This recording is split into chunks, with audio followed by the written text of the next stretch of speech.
he's from Turkey, and he says, understanding the magic of Lindy Hop, and he has asked obviously 922 dancers from 247 different cities.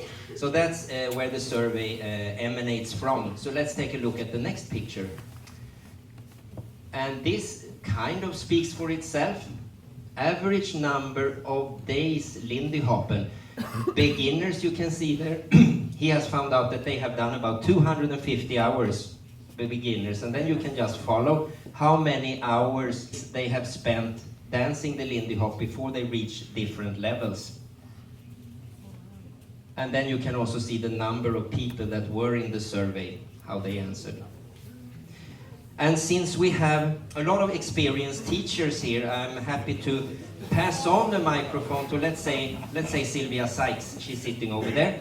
She is probably the most experienced of the revival teachers. So we're going to move on with the next picture, and maybe Sylvia, you could give us some comments on the results of this particular one. I have fun while dancing. And then there is a little grade, 5.7, 6.3 up there. That's a very good report, 6.3. 5.7 is a little bit lower, of course. So Sylvia, what can you read from this one? Beginner, intermediate, have more fun. Beginners are still self-conscious, and the invitational people are okay, and the advanced are probably looking for a date. Why do you think beginner intermediate are in the very top sector? Because they don't feel completely lost, and they don't know enough to know they don't know.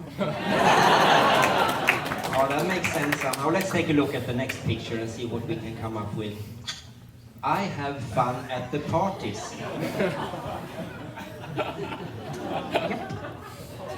So the beginners are feeling really self-conscious, obviously, because they're down there between 5'8" and 5'9", and it takes a big rise and then a small rise and then a little bit diminishing returns there until you get to invitational, and I guess when you're in invitational it's easier to get a date.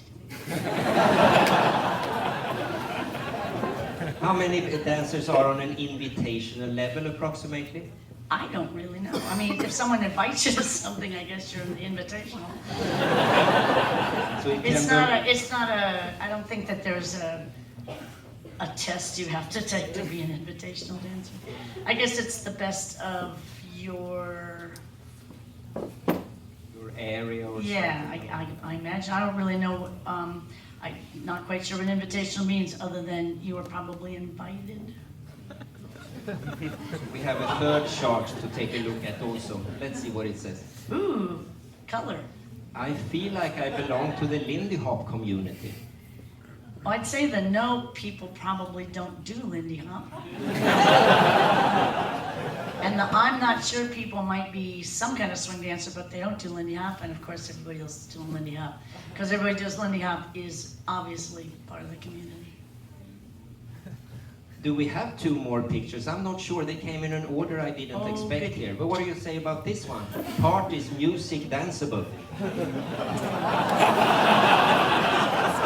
Well, it depends on what kind of party you're talking about. Well, the competition people want to have the one song they know how to dance to.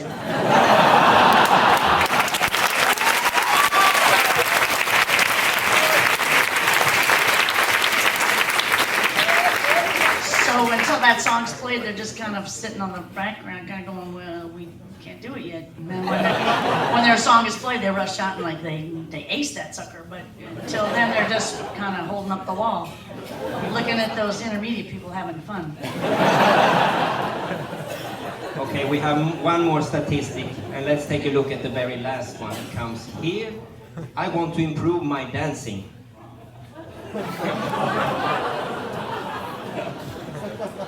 Wow. Well, I guess the advanced people, going back to my theory, is the advanced people are getting enough dates so they don't need to.